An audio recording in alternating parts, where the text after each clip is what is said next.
when I go down there to be a page for a day. We'll talk about that later. Listen, you also received the Chicagoland Hallmark Award from Ron Majors on Channel 7 News.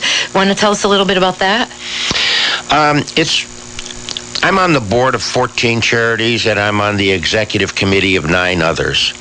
And I have fun doing what I'm doing. And I'm going to give you an example. Chicago Baseball Cancer Charities, along with Billy Pierce. And we raise $300,000 to $400,000 for one day. God bless. And over the years, we've raised $14.2 thousand. And most of that money is earmarked for Northwest Memorial Hospital. No kidding. I'd like to say that there are 2 floors at Northwestern Hospital. One's at the Prentice Women's Hospital that's named for Bob and his wife, and then the 15th floor of the Feinberg Pavilion at Northwestern are named for Bob and his wife. So that's the philanthropy that this guy does. Let me ask you a question. Do you know Minnie Minoso? He's a good friend of mine too. Is that right? Good. Yeah. He was at ECC with you.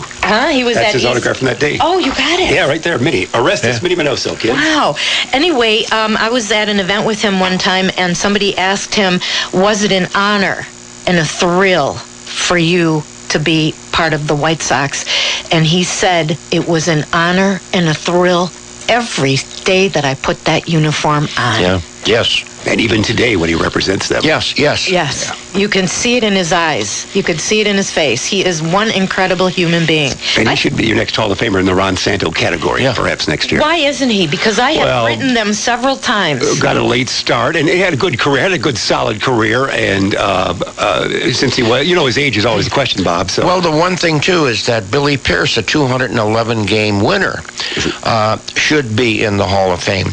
And let me say this, there was one year that he lost 3 games 1-0, and then another game that he went to the 16th inning with the score tie 1-1 and got no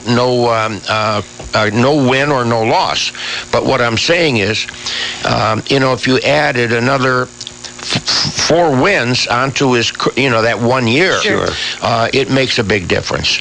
And that was the White Sox. They used to be referred to as the hitless wonders. Yeah. And I would say this: when I went out on the mound, I wanted 7 or 8 runs. I needed that cushion. In your day, they might have been more the go-go Sox. Hitless goes back to 06, but they were an entertaining team. And you're right about Billy Pierce, who's a good friend of you and also George Rollinson. Oh yeah. Yeah, George knows him real well. Listen, one of the writers at Chicago Magazine a couple of years ago did a thing on the baseball stats and how they're not really fair. And when he recomputed them a fairer way than the way they compute them now, Minnie was up there. Well, and he got my vote. Again, he might not have enough power. You can look at this. He didn't hit a lot of home runs. He was a solid hitter, but it happens so quickly. It's a late start, breaking the color barrier. He's a later starter, so he's 27, 28. And 10 years later, he has 10 good seasons, but he's pretty much done by that point. But he's able to linger on forever. He plays in the multi-decades, and had the Players Union not said no, he would have played in 1990 at the old park. That would have been his... Why did they say no? Because they're old stucco bees. Old men can't play the game. You know how it is. The Players Union said, no, you can't do it. You're too old. But Mickey could have done that. Or Minnie could have done that. Maybe not. So they didn't let him do it. So it's just a statistical thing. But he played in all those decades and had a great career. But perhaps in that time frame when there's some wonderful stats with the Clementis and the Mantles and the other guys, he might not stack up to those totally. But for the good of the game, as Ron Santo was as well, he certainly should get in the Hall that way as well. Absolutely, without question. Right? Sure. No. Well, this guy, Bob Miller, he is still... This guy? Do we know him, this guy? Yeah. This guy's sitting right here to my Miller. right. He is still the youngest pitcher to ever beat the New York Yankees, are you not? 18 years and 11 days, that is a true thing, in relief, and that was great. That was wonderful. Come on. Also, too, I know that there's another fact that I want to talk about for those of us who want to step back in time. The Bob Hope Christmas Tour. You went 3 years. Yeah, that was really fun. The first year we went, and I don't know if you remember the Andrews sisters and Jerry Colonna. My mother used to have their records. I still swear he could make his eyes go. Could he really do that? I swear. Was Joey Heatherton along? And the Harmonic Cats. I love them. And Les Brown. And I Andrews had sisters. Did we say that? Yeah, and we had 28 Miss World, Miss USA, and Miss Turnstile. You know what I mean? Miss Turnstile.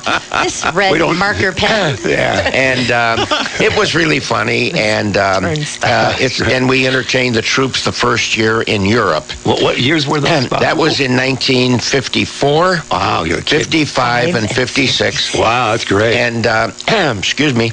And then the next year, the McGuire sisters took over for the Andrews sisters. Wow. And we had Tony Zale, I think you remember him, middleweight boxing champion. And that's great stuff. Bob, did you have personal moments with Bob Hope? Did you talk a lot? He was a great Cleveland was Indian he personable or was he aloof? Let me say this, and it's an unbelievable story. We were flying from Traverse Air Force Base, and we did 2 shows in Hawaii. Okay. At Hickam Air Force Base, and we did at Pearl Harbor. And then we left there to fly to Japan. And one of the engines went out, and this was one of those old double-decker straddle cruisers. No. And Bob was upstairs with all of the military brass. Yeah. And all of us were on the main floor. And the pilot says, well, if you look out the left window, you'll notice that one of the engines is out. And he said, there's no problem except if the other engine on the same side goes out. Oh, yeah. So he said, we're going to land at Wake Island, which is a Pan Am service station. Mm-hmm. And he said, and we're going to do a show there. And Bob Hope then came back, and he was on the telephone talking to Wake Island and talking just to the operator, the military operator. And he was taking notes. Well, when we put the show on that night, you would swear that all of the jokes that he told were all custom made for Wake Island. That's what I call a real, an entertainer, and what he was able to do. And he's got a good writing team, too. Yeah. Yeah, it's great. He's got to tell one more story I don't think even George Rollinson knows. You've had the unique experience to turn on the TV and hear about your death. Can you explain? There were 2 Bob Millers at pitching for New York at the same time. And holy moly, the other Bob was involved in a head-on collision in San Diego on the freeway. In recent years. Someone was jumped over the median strip and hit him head-on, and his mother and Bob were killed. Wow. And on CNN, they had my picture as the New York Met pitcher that was killed. You're kidding. Yeah. How'd that feel?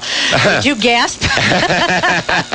But the other thing, too, was a little fun, was that with the other Bob Miller, we were on a TV show called To Tell the Truth. And Bud Collier was the moderator, the MC, and there was... The real Bob Miller stand up. Florence Henderson and Orson Bean, and asking questions, and all 3 of us made the comment, my name is Bob Miller, and I pitch for the New York Mets.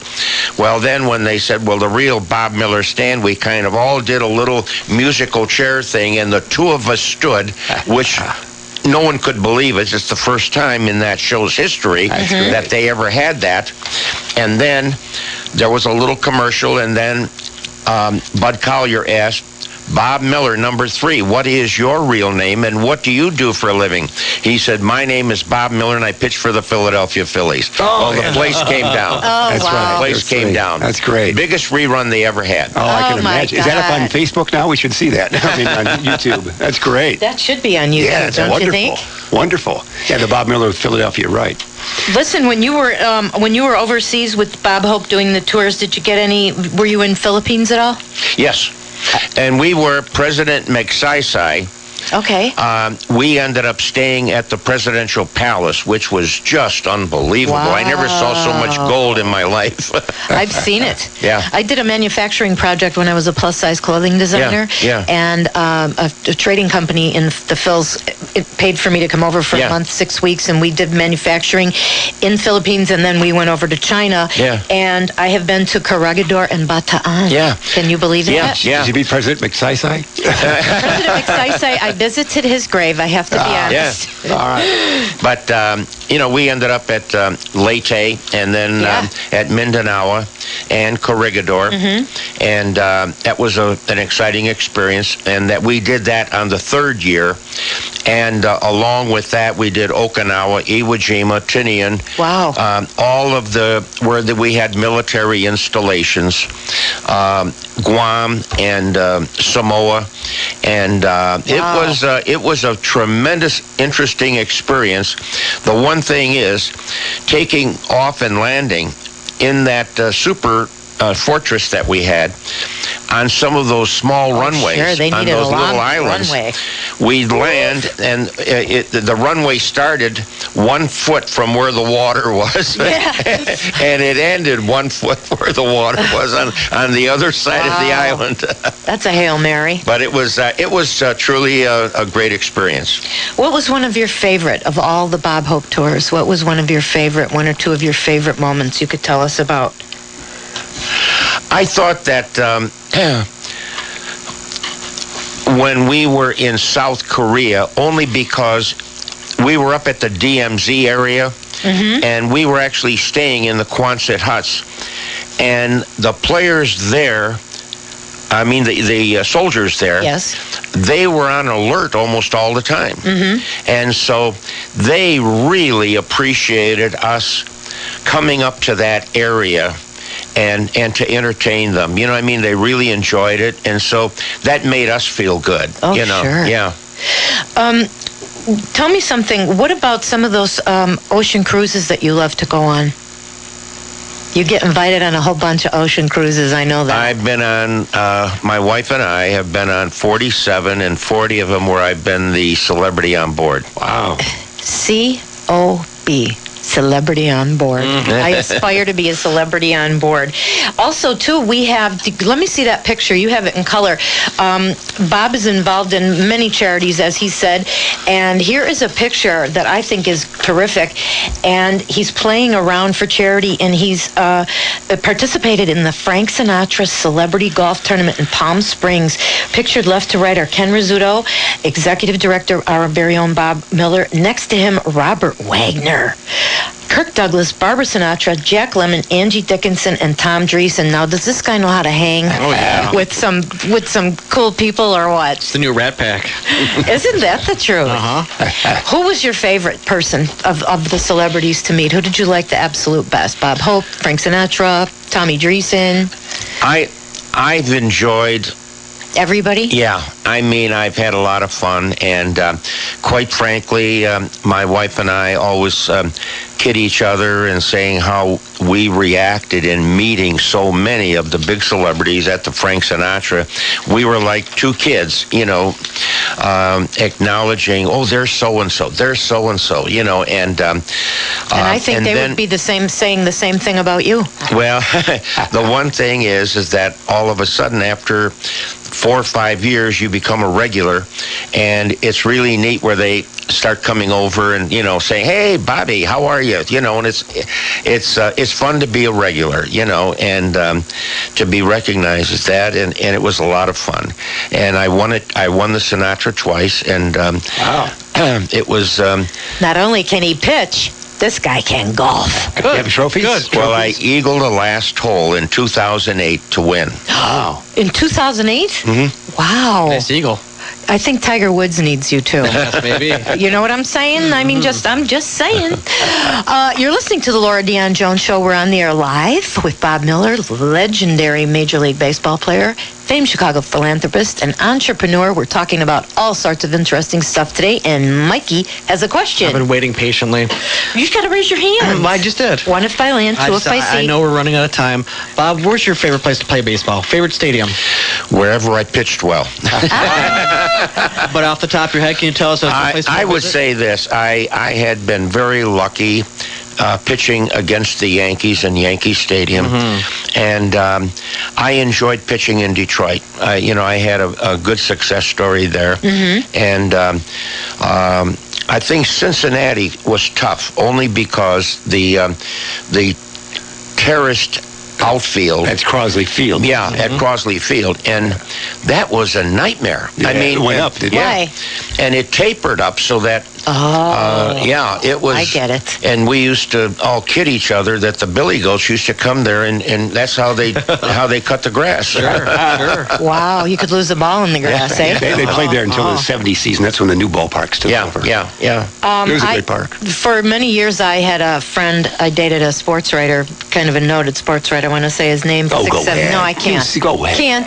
Can't. All right. And anyway, my favorite ballpark was, for food, Oakland.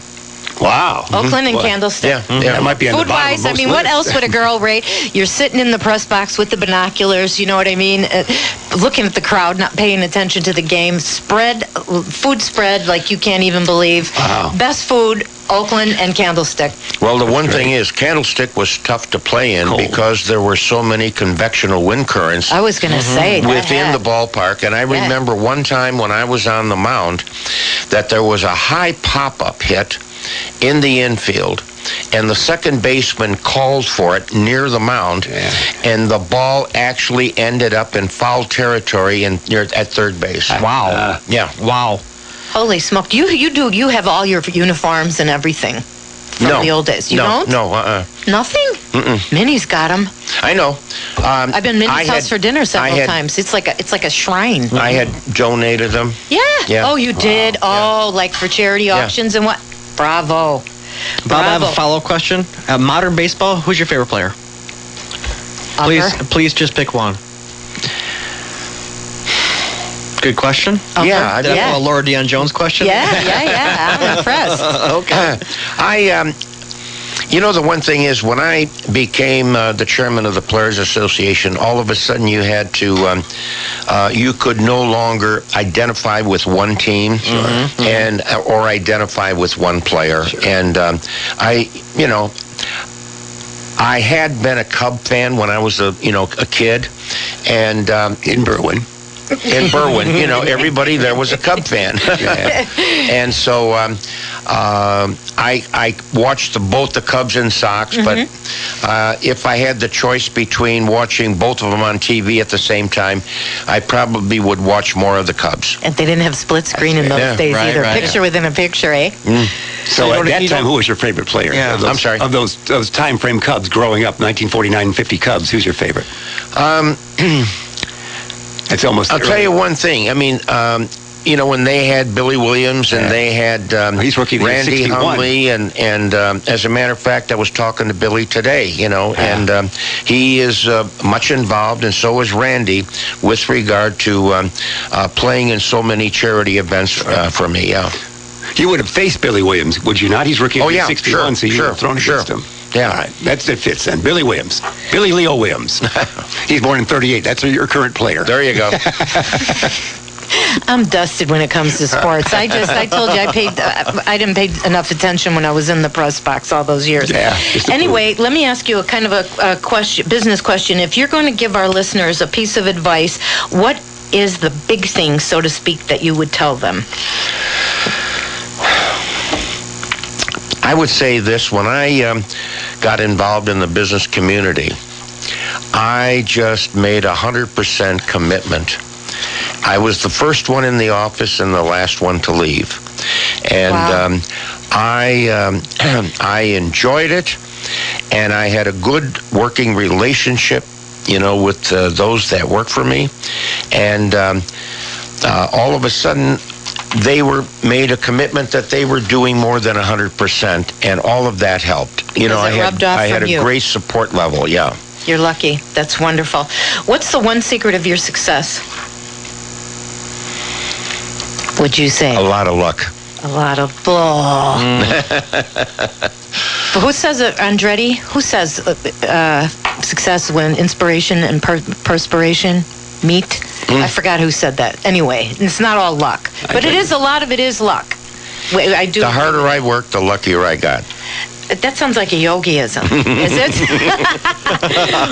What's your professional mantra? Early to bed, early to rise, and be the first one in the office and the last one to leave, eh? What keeps you up at night? Anything keep you up at night? David Hedman. Good baseball game. MLB. Good call. What was the most important lesson you learned from your parents?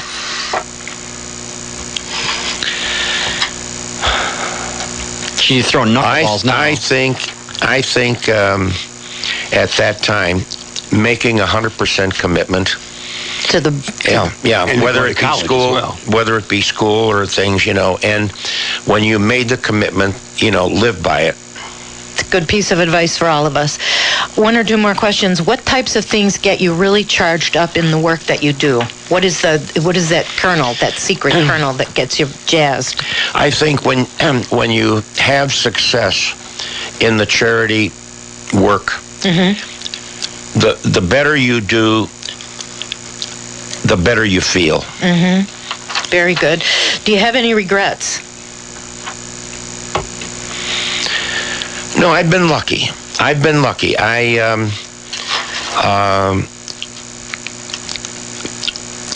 quite frankly, I can't think of, I would have said this.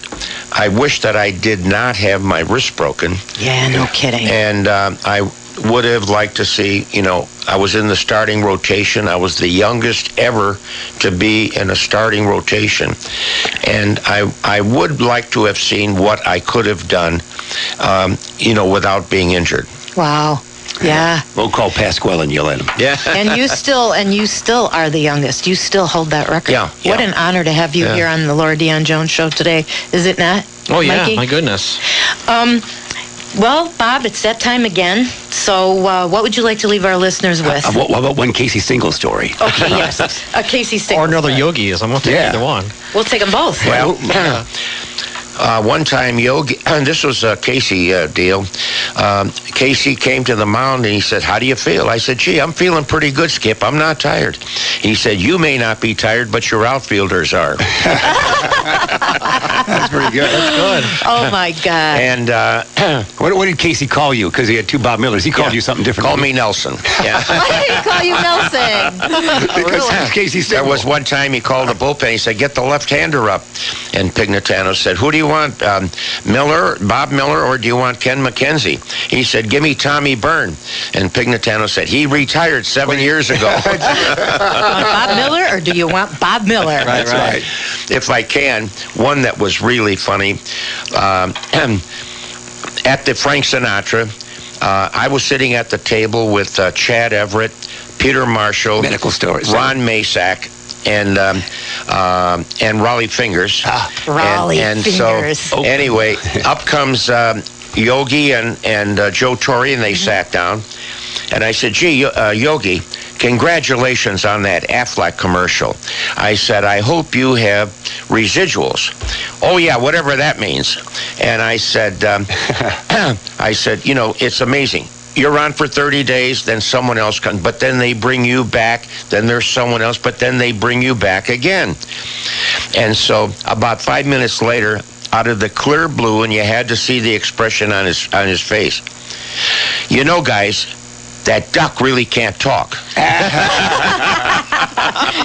And on that note, Bob Miller can talk, and he has been an outstanding guest on the Laura Dion-Jones show today. It has been an incredible pleasure to have you with us. We are running out of time. On that note, we'd like to thank everyone for being with us today. And Bob, I would love to thank you for taking the time to come here. It's my pleasure. I mean, it's like you're a legend, a piece of history. I want to thank everyone for being with us today. My gang, Jeff, Mike, Valerie, the Swan, and of course, thank you to all of our loyal listeners. We are nothing without you. On Wednesday, May 23rd, I'll be broadcasting live, I hope, from our state's capital in Springfield, if I don't get arrested.